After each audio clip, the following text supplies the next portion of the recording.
পনেরো কালে একটু কাপড় আর কিছু নাই। আর যদি কেমন। আসসালামু আলাইকুম রহমতুল্লাহ। সম্মানিত দর্শক, আপনারা দেখতে পাচ্ছেন এই মুরব্বী আমাদের পাশে। এনার নাম হচ্ছে আব্দুল সবুর খান।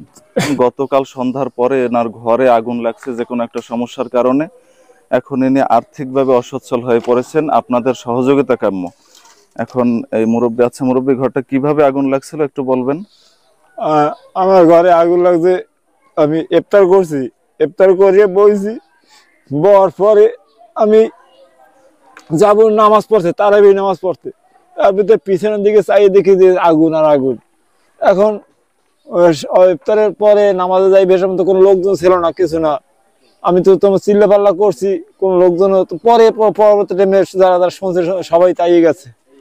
আইয়া যাওয়ার পরে পনেরো কালে একটু কাপড় আর কিছু নাই। আর যদি কেমন আপনারা দয়া ধরেন, তাই আমার রিজিকটা হইতে পারে। আচ্ছা মুরব্বী, আমার কিছু দর্শক শ্রোতা আছে এখানে, তারা হয়তো আপনাকে সহযোগিতা করতে পারবে। আপনি যদি আপনার বিকাশ নাম্বারটা একটু বলে দিতেন। মোবাইল নাম্বারটা আমি করতে পারবো? হ্যাঁ, মোবাইল নাম্বারটা বলেন। 017 017 017 22 54 54 35 35 80। 80 নাম্বারটা আবার একটু বলেন। 017 017 22 54 54 35 35 80। 80 এটা বিকাশ করা আছে। যে এটা বিকাশ করা। 01722543580। হয়। সম্মানিত দর্শক, আপনারা হয়তো স্ক্রিনে মোবাইল নাম্বারটা দেখতে পাবেন। আপনাদের সহযোগিতা একান্ত কাম্য, কারণ মুরব্বীর এখন অবস্থা আপনারা বুঝতেই পারতেছেন। এখানে একটু ক্যামেরাটা দেখাও, আশেপাশে লোকজন আছে। ঘর কিন্তু একেবারেই নাই, সবকিছু গেছে। তার ছেলেও নাই, আছে শুধুমাত্র 4টা মেয়ে। চারজন মেয়ে আছে, ছেলে থাকলেও তাদের দিকে আমরা তাকিয়ে থাকতাম, হয়তো কাজবাজ করতে পারতেন, কিন্তু আসলে তাদের ইফতারের পরেই পাকের ঘরে আগুন ধরছে। পাকের ঘরে আগুন ধরিয়া তারপর ঘর ধরছে। ঘর ধরিয়া আগুন লাগিয়ে সম্পূর্ণ পুড়িয়ে টুরিয়ে গেছে।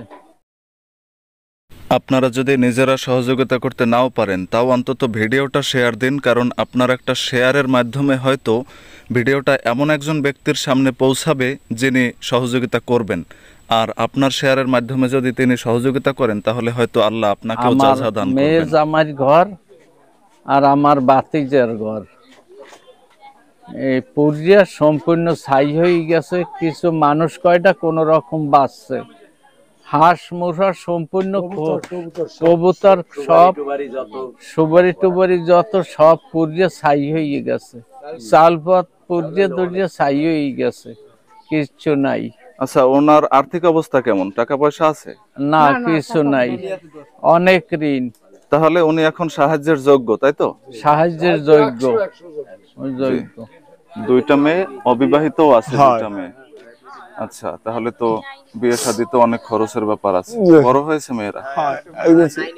নাইনে পড়ে, বইটাতে সব শেষ। আচ্ছা, ঠিক আছে। আর ঘরের তো কিছুই নেই, আপনারা দেখতে পাচ্ছেন। পাশে আরেকটা ঘর আছে, সেটারও অনেক ক্ষয়ক্ষতি হয়েছে। এখন এই মুরব্বীর কাছে শুধুমাত্র তার শরীরে যা কিছু দেখতে পাচ্ছেন, এছাড়া আর কিছুই নেই। দয়া করে আপনারা সহযোগিতা করবেন। দর্শকের কাছে আমি আপত্তি করছি, আপনারা সাহায্য করছেন সবাই।